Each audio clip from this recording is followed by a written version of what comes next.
Wow. That new song is absolutely fire. Wait, fire? What does that actually mean?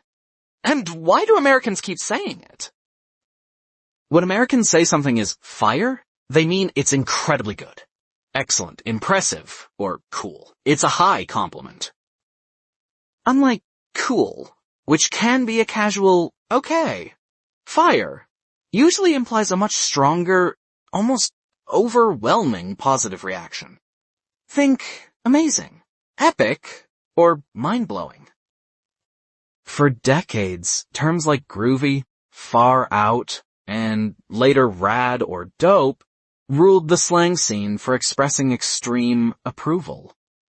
Each word captured the vibe of its era. Fire as slang gained major traction in the 2010s, especially within hip-hop culture and among younger generations, before spreading into mainstream use. Let's say you try a new restaurant. You might tell your friend, "Dude, that new taco truck?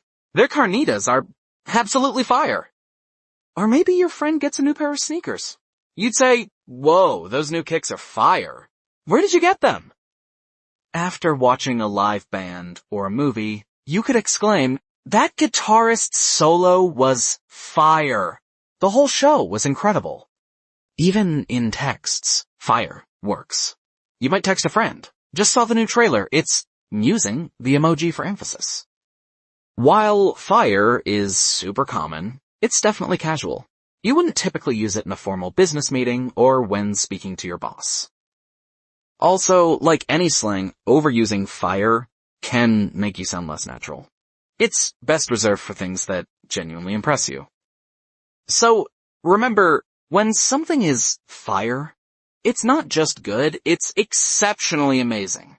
The kind of cool that makes you want to shout. Now you're ready to use fire like a true native speaker. If you found this explanation fire, smash that like button and subscribe for more.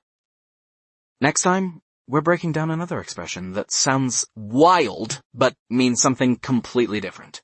You won't want to miss it.